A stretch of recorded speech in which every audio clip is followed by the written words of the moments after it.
G'day and welcome to Aussievision. My name's Liv and I'm joined here today by Kyle, one of our contributors who's been around the block and even done press with Aussievision at Eurovision. You excited, Just a Kyle? little bit. Exciting times, Liv. Good to see you again. And yeah, we're talking all things Iceland today. Is Söngvakeppnin. Is that how we pronounce it? Yes, Söngvakeppnin. We're going to have two Okay. slightly different experiences with this one because I believe this is your first Söngvakeppnin and I've been watching it since about 2018. So some different points of view for that one. Absolutely, absolutely. But from what I've seen and what they've got lined up this year, it's going to be a very interesting contest come Sunday morning. And there's a few that stand out, and there's a few that I feel like they're just making up the numbers. But yeah, it'll be interesting to see who Iceland pick this year, and hopefully they can have a chance at turning around their form, which hasn't been great in recent years. Yeah, well, let's have a look at these songs. Since there's only six of them, we don't typically talk about all songs that make it to a national final, but there's only six. So let's have a quick chat about all of them. We'll start straight off with Bjarni Arason. Apologies if any of my Icelandic name pronunciations are not fabulous. This was You're doing the much better than me, much better than I could even try. This was the slightly older gentleman who basically I did a little bit of research on him. He first released his first album back in 1988. He was quite a cutie back in the day and has had six albums and it clearly has some, legacy status in Iceland. What do you think of this one, Kyle? Yeah, Liv. I mean, it's clear that this is the old school classic ballad kind of let's tone it down a bit from the hyper pop entry. I actually think it's a pretty cute song and has a real lot of passion behind it. Um, if Iceland was to send this and this somehow wins, which I really don't think it's going to cut through with the it might cut through a little bit with the jury and the public vote, but I definitely think there's going to be some stronger entries. If they do send this would be a real point of difference in the field that we've got so far. And that to me, well, that could be a good thing, but it could also just completely flop. So it's a really nice song, and it's lovely. We saw it in the semi final. He's got someone playing the piano with him as he sings away. Um, it's probably looking either in midfield or potentially a shock outsider to win from my books. Yeah, I mean, if YouTube views are anything to go by, which isn't always the most accurate thing, he is sort of trailing at the back of the pack there. The song itself sort of sounds like something that I would find pleasant at carols by candlelight, but then never really seek out outside of the competition. So, as Yeah. lovely as he seems, I'm just going to have to say I don't think this is a great choice for them at all, and I think that they should probably choose something else. Moving on to our next song, we have Júlí and Dísa. This was the one that El do, that one. That's sort of the bit that's been stuck in my head. What did you think of that one, Carl? Yeah, I thank you for that prompt because I'm just trying to still remember what was that one I did. Oh yeah, that little bit one that stuck into the head. Look, it's obvious that's definitely a catchy bit there. And it's a well-made pop song. Um, it just seems a bit, it just seems a bit same old to me. I mean, I don't know if this is a critical thing that I always seem to look for with Eurovision entries, but sometimes even though a song might sound good, if it sounds like something we've heard, over and over for the same 5 years, that doesn't really, maybe stand out to me or makes me think, okay, this could be a genuine shot for a country. So yeah, look, it's an all right track, but again, nothing too memorable there for me. Yeah, I'll agree. Apart from that little hook in the actual chorus itself, I do struggle to remember the rest of the song. There are some nice little production elements here. They're a duo, which is different in this final. There's sort of Mm, that Nordic pop country, and then there's just this little bit of rap that's kind of weaved in there. But yeah, it the rap. the rap bit. Yeah. Yeah, but it is still quite a sort of limp package in the end. So I do think there are some better songs in there, but I will commend them on their staging. There were some creative little elements in the semi-final that we didn't really see from other people. Yeah, definitely, definitely. Moving on to something very different that I have a feeling maybe you'll prefer, Kyle. Stebbi Jak. This was the more sort of rock metal type thing. I'll let you take it away. Thank you. Pass over to Metalhead here. Yes. Look, no, I got to say, Liv. Of course, that's Stebby. It's definitely a very very good song. He's got it's definitely got a bit more of a hit there. Um, might say though, I mean, we mentioned we have that you had that hook in the song we talked about just before, but yeah, this one definitely with has the Stebbi Jak. I don't know if I can even say that correctly there, but I think it's set me free or something in English.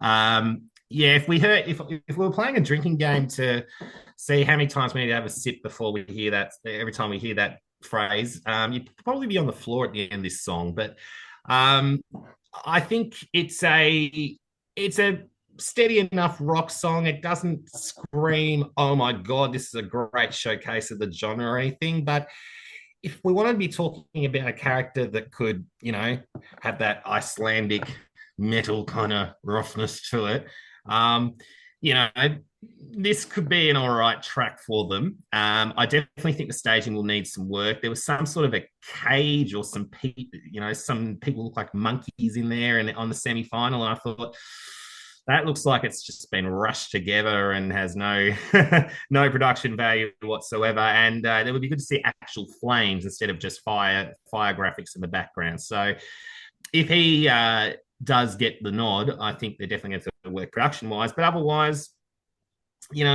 considering we haven't had anything much heavy at all from any of the Nordic countries so far this year, yeah, it'd be a good addition to the pack in Basel. But whether it'll win, let's see what the Icelandic public are into. Yeah, I mean, that's kind of where I'm at with it too, in the fact that each national final has its own flavor.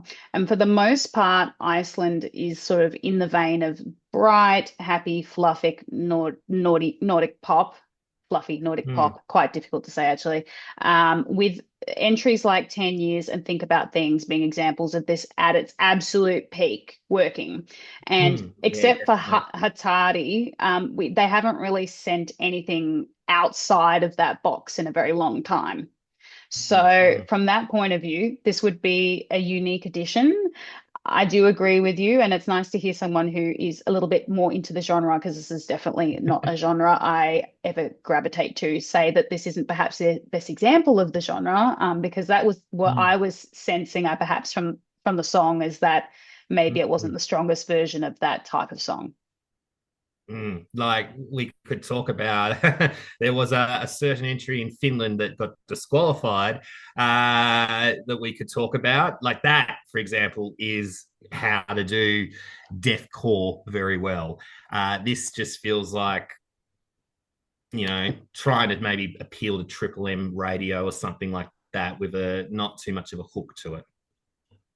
Fair enough. Moving on to a slightly different kind of entry, we have Tinna with sort of that Nordic country song. I feel like there's always one in every national final, the one that sounds like kind of foul, foul. I'm not entirely sure what she's saying. I know in English it's words.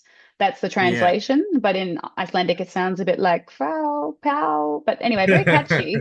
I'll start with this one. This is my favorite of the selection. I'm always a bit of a fan of a bit of a soft country pop, even if all the country's almost been zapped out of it. That little Scandi element, I kind of enjoy that. This kind of washes over me, and I'll say that the staging itself was, for me, the most eye-catching of the bunch. She seems like a real sweetie. It's a bit of an earworm for me, and I got it straight away. So for me, this was the strongest entry. you're definitely right there with the staging, Liv. It was very good with what she had. I mean, ironically, the song is words in English, and she's got the words flashing across the screen and a few dances in the semi-final. So she's definitely got the staging right that, and she's some pretty good eye candy, I got to say as well. But yeah, this you mentioned it's a little bit of a country bop. There's a really popular song last year, and I can't remember what the name of it was. I was googling actually before, which I think, what is this song? It sounds like a dead ringer from with the that's where I was getting my little hoedown on before, which you were kind of talking about. It sounds like it came from that same hit factory. That would be my only kind of negative about it, is that it sounds like an offcast of that in a way. It is very well produced as a song, and it's got a little good kick to it. It could definitely do pretty well. It just depends how it goes against or the rest of the competition, and if it would stand out in Basel, that's another question. That's another question there. Yeah, I'll kind of agree that it does sound like a lot of tunes like that have happened in the last 10 years, kind of put into a blender and then just thrown back out again. But for me, that's why it kind of works, because it is familiar. It's a radio friendly sound that just immediately gets into your head and you don't have to think too much about it. And sometimes I do just want a Eurovision entry that is simple and digestible. But anyway, moving Mm-hmm. on to another entry that is easily the one that has got people talking the most this year. Vibe. Did you want to chat about the boys in silver? Uh, Happily will, if you'd like, Liv. It's these guys are clearly the ones to beat from my books. Look, I mean, they just ooze fun. And if and that's, I guess, one of the key characteristics that we look for at Eurovision is, they may not be maybe the act that could be a serious contender to win, but if you look like you're having fun, if you're doing something a bit ridiculous, you're going to be remembered.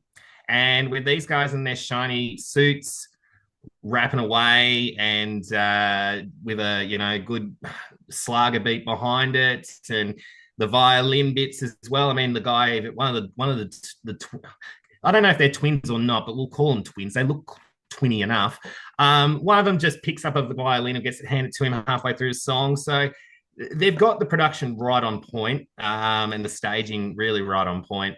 They've got graphics of fish and other things coming through the screen, which I don't know how that fits into the song. Maybe it's some sort of a word in Icelandic associated with the lyrics. But they use fun. It's definitely a bop, and they are the odds favourite at the moment, and you can probably see why. Yeah, I mean, it's hard to ignore this, that's for sure. There's quite a few entries in this national final that I think could just pass you by, but this really does just slap you in the face and demand attention for the good or worse, I guess. I'll admit the first time I saw it, I just found it messy, naff, dated, awful. But the more I kind of watch it, the more I'm like, oh, no, I'm kind of enjoying it now. And I kind of think I'm starting to get swept up in why people are liking this. It's just good fun and fluff. Is it particularly sophisticated? No. But like, I think there's a lot of entries that do feel very reminiscent of the late 2000s of Eurovision. They're sort of starting to make their way back to the contest as almost like throwbacks. And this is very much late 2000s Eurovision.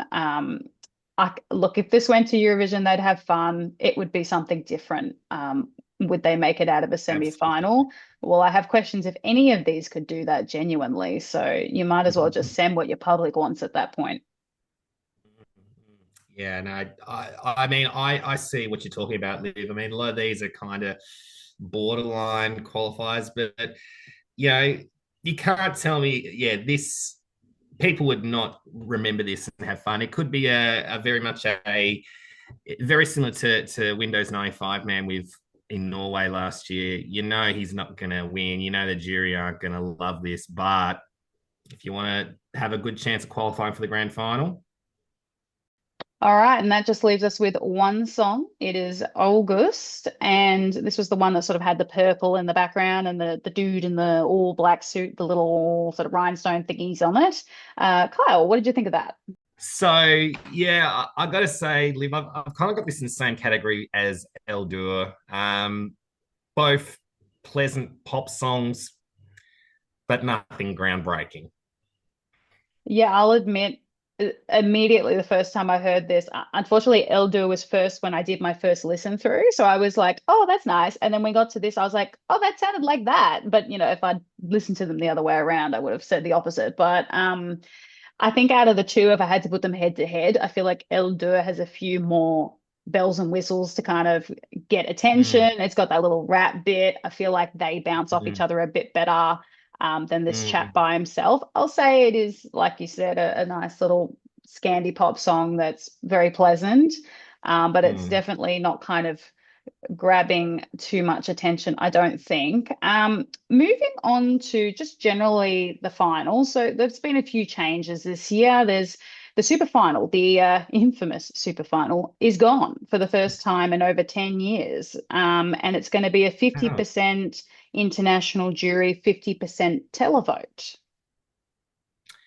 Yeah, well, that is an interesting move by the Söngvakeppnin crew. I will say that was that going to leave Denmark as the only one with the super final now? Actually, no, Estonia has it too. Yeah, so with Tommy Cash sipping away, last weekend. Um, Look, that will definitely open things up a bit. I mean, I guess that means all six of them will just be open and the results come out at once. And I think that's going to be, well, I might add a bit more tension to the show for sure. But yeah, I guess for me, I don't think it makes too much difference if it's the same 50-50 voting from the public and the juries.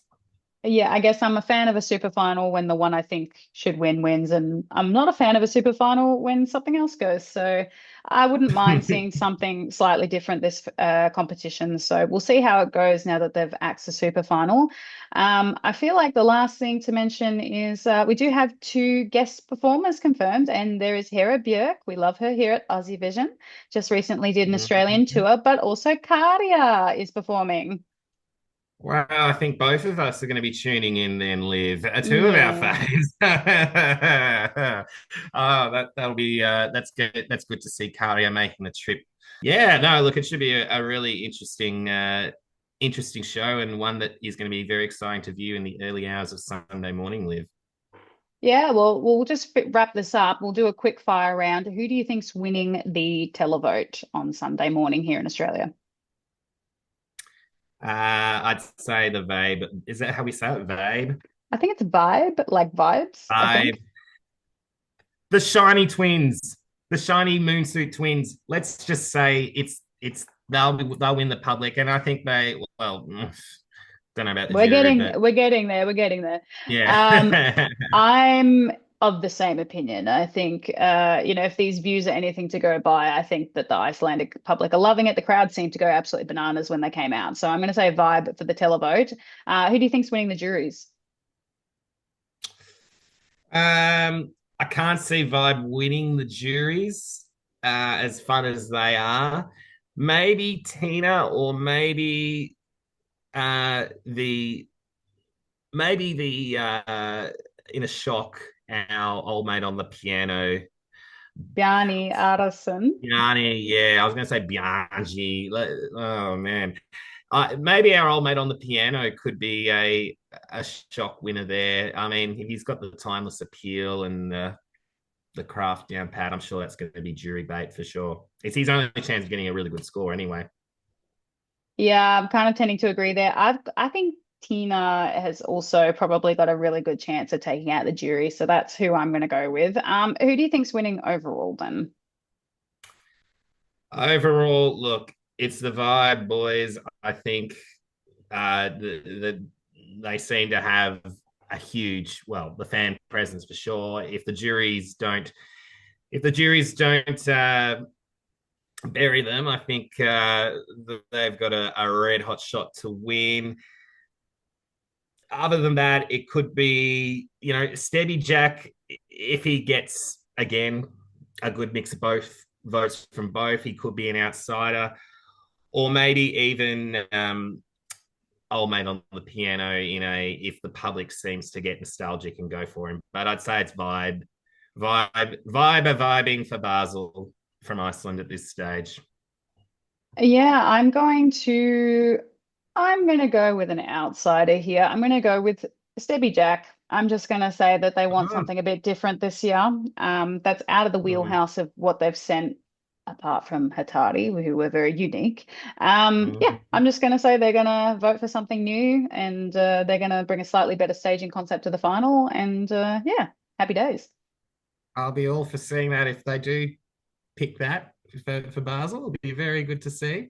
But yes, vote well and vote well. Ugh. But yeah, vote well, Iceland, and enjoy your Söngvakeppnin. That's for sure. Excellent. Well, tell us what you think in the comments. Which one was your favorite? Do you agree with us? Do you disagree with us? Let us know. But thank you for your time, Kyle, and we'll see you in the next one. No worries, Liv. See ya. See ya.